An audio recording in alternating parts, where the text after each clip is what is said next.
May nagbalita sa akin, nagulat po ako dito. Si Arjen na naman po. Yun ang mahirap talaga minsan, ano? So, ang ngayon ho, 'di ba nung nakaraan ho, si Carla ho ang, na pag-usapan dahil siya po ang chinichismis ni Arjen, di umano, 'di ba? So, ngayon naman ho, hindi lang pala si Carla. Ano, pati po si Rose Ann.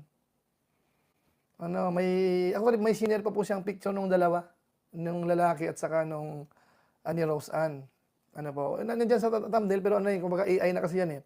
Pero yung picture mismong sinend niya, papakita ko po sa inyo mamaya. Papakita ko po sa inyo mamaya. Tapos ilang konbo na na nanggaling sa kanya yung patungkol po sa bagay na yan. Bagamat yung kanyang Facebook account na ginamit diyan sa tsismisan na yan ay naka-deactivate sa ngayon. Naka-deactivate. Pero nakunan po ng screenshot. Yun lang. Matindi talaga yung mga dito, mga marites talaga matindi. Nakuha na ng screenshot, ipinasa sa atin. Okay, so i-share ko po sa inyo. Kasi ako may analysis na ako dito eh. Yung base sa kwentuhan, ina-analyze ko siya. Bukod dun sa paliwanag nung nag-feed sa akin. Para bang nagsusumbong siya sa sponsor eh. Yan ang dating eh. Sige, hanapin ko lang po muna yung email message sa akin. Para may reference tayo. Ayan, alam nyo ba? Shoutout kay Arjen nga pala, no? Nandito ba si Arjen? Arjen, nag-comment ka nga dyan. Pwede mo pabulaanan itong chismis, itong chismis na ikikwento natin. Although ito siyempre hearsay ito eh. Kasi sinabi lang sa akin lumalabas, di ba? Pero ito po ang tanong dito, kung halimbawa naman, bigyan natin ng karapatan naman si Arjen na magpaliwanag kung sakasaka. Pero hindi ko siya i-interviewin. Hindi tayo kamukha ni Salcedo na kailangan interviewin yung mga igigista. Hindi po. Sa comment pwede na, sapat na yun eh. Pabulaanan mo itong i-discuss natin. Okay, ito. Ang chismis ho kasi, ang chismis na nangyari patungkol kay Rose Ann, sa thumbnail ko po may inatas akong kapiraso eh. Sabihin ko lang po, Kuya July, hindi lang si Carla ang minamarites ni Arjen sa mga nakakausap niya na sponsor. Si Rose Ann din, nag-send pa siya ng picture ni Rose Ann na kasama boyfriend. Okay? Ang dating ko kasi dito mga bayan po natin, pag may nakakausap si na sponsor, minsan, hindi ko alam kung minsan gaano kadalas, nababanggit niya ho, yung ibang tao. Dito ho, lumalabas dito ho, ang konbo po dito, sponsor ang kausap eh. So, naisingit ngayon, yung tungkol ho sa kay Rose Ann, na meron nga raw pong boyfriend. Papakita ko po mamaya yung picture mismo nung isinend niya. Okay? Ito pa. Yung ilan po sa konbo, ito. Ito ba yung nilagay ko sa thumbnail? Ito ang konbo. Although yung na yung profile kasi siya ng account eh. Not found na po ang account. Kaso nga lang po, nakuha po ito ng mga napadalhan niya. Nandiyan pa rin yung message pero yung profile niya, na po siya. Okay, anong nakalagay dito? Nakalagay dito, wag na kayong magulat sa kanya, ganun talaga siya. May tinutukoy muna sang siya.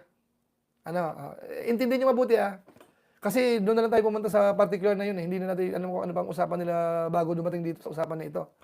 Ang sabi niya, wag na kayong magulat sa kanya, ganun talaga siya. Okay, so may tinutukoy mo lang siya. Okay? Ngayon, sunod uling message niya, si Ate Rose Ann din merong BF. Okay, so ibig sabihin, yung unang sinisya niya, ibang tao yon. Hindi natin alam kung si Carla tinutukoy niya, o ibang tao, o kung sino man. Basta may tinukoy muna siyang siya, may pinanggalingan eh. Wag na kayong magugulat, okay, wag na kayong magulat sa kanya, ganun talaga siya. So may pagchichismisan na, Sa unang sentence, may pinagchichismisan na sila. Ganun talaga siya. Okay, sunod uling na pag nag-type ulit siya, si Ate Rose Ann din merong BF. Rose Ann, shoutout sa'yo Ang bira si Arjen. Magaling ka talaga Arjen eh. Isa pa, ano pa tayo ng isa pa? Ito pa. Okay. Sabi niya, sponsor ka rin po ba? Yung kausap niya, tinatanong niya, sponsor ka rin po ba? Sino? Naniniguro siya, mamaya, sponsor pa rin Rose Ann yan, kaya sponsor ng chismis niya, Ang sagot po nung kausap niya, oo, may group kami dati, pero nagkawatak-watak na kami. Okay po? So meaning ko, itong nagtatapat naman siya na may grupo sila, kaso nga lang ngayon, nagwawatak-watak na. So hindi natin alam ito kung anong grupo to ng love team, anong grupo sila. Pero isang bagay lang maliwanag dito nakuha natin, sponsor ang kausap. So, may konting chika-chika eh. May konting ano, di ba? Napapan niyo po. Ngayon, di ba binanggit na may BF daw po si Rose Ann? Ito matindi po dito. Kasi may picture eh. Yun ang matindi dyan, may picture eh. Isinend. Eh, ang ganda pa ng ngiti ni Rose Ann. Ang bihira talaga to. Ang tanong ko naman dito, saan niya nakuha kaya ito? Kasi ano naman, itong ano eh, parang hindi ko lang makapost sa Facebook to ni Rose Ann, pero tingin ko hindi eh. Tingin ko hindi. Tatanungin natin si Rose Ann kung totoo itong chismis natin yan. Pakitamsak pa, ano, pakitamsak. Ipapakita ko sa inyo kahit hindi mag-like yung iba. Ipapakita ko po ito. Ito po yung senior na picture na nagchichismisan. Ay, ang ganda ng ngiti ni Rose Ann. Kita niyo po? Yan po yun. Yan po ang isinare doon sa kausap. At yung kausap naman, kahit pa paano, ay ano naman po. Di ba? Concern naman po. Ayan. Kaya nakarating po kung kani-kanino. Ay, hindi naman para sa marami. Doon lang sa nagkakatiwalaan. Kaso nga lang po, siyempre, alam nyo naman po si Kuya July, isa ring marites paminsan-minsan, nakakarating sa atin yung mga ganitong usapin. O, okay na. O, yan po yung picture ho na isinend. O, ngayon, pwede na, sabi nga po, pwede namang itanggi ni Arjen yan eh. Sabi niya, hindi totoo yan, hindi ako nagpakalat niyan, hindi ako nakikipag-usap. Ano po, bagamat kanina, binasa na po natin yung konting konbo, kanina, wala lang pangalan, kasi nga, deactivated na yung, ano eh, yung account niya sa Facebook. Okay po, so yan po, ano, yan po yan. Yung iba pa po siguro niyan, i-hold muna natin sa ibang pagkakataon. Pero sa ngayon po, yan po muna ang panibago na sana ano, kasi pa hindi ho siya maganda eh. Nung nakaraan, ang pagchismisan niya yung pinsan niya mismo patungkol kay Carla. Binigyan naman natin siya ng konsiderasyon kung sakali mang totoo ang chinichismis niya. Di kausapin niya ng maayos, wag yung tipong paninira. Kumbinsin niya yung pamilya, kumbinsin niya si Carla na aminin na lang natin kasi alam ko naman na totoo yung boyfriend mo eh. Nakausap ko na yung boyfriend mo eh. Nakakita ko kayong dalawa, ang sweet-sweet nyo eh. Bakit hindi nyo lang yan aminin? Di ba, yun ang usapan natin eh. Kung talagang totoo, yung pinaglalaban niya. Kasi pinsan niya yun eh. Pero kung ang dating ho ay parang pinagkinikwento mo, chinichismis mo, ay iba po ang dating nun. Hindi maganda po yan mga kababayan po natin. Di ba? So, kaya yung nanay ho ni Carla, di rin nakatiis. Nagalit. Di ba? May sinabi rin po siya. May mga comment din po yung nanay niya. Live nung, nakalimutan ko yung live na isa. Dami niyang comment doon. Tapos sa live natin, nag-comment din si Nanay Cynthia.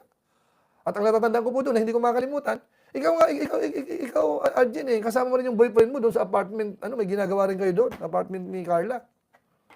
Yun lang. Hihintayin po natin ang sagot ni Arjen doon sa sinabi ni Nanay Cynthia. Wala pa po eh, hindi pa naglalabas po eh. So, hindi ho maganda ho. Tingnan niyo po. Siguro, inisip siguro ni Arjen na baka hindi naman ito maikikwento sa labas, hindi naman mag-leak. Ano po, kaso siyempre mahirap mahirap itago rin yung lalo kung pailalim, paninira, mahirap itago yun eh. Okay lang sana kung papuri, maganda sinasabi mo. Pero yung ganyang po na parang sikreto nyo lang, lalabas at lalabas po yan. Kamukha ngayon, ito lumabas na po. Pero chichismisan ho, hindi lang si Carla pala ang chinichismis. Pati po si Rose Ann na. Naku, patay tayo dito. Okay?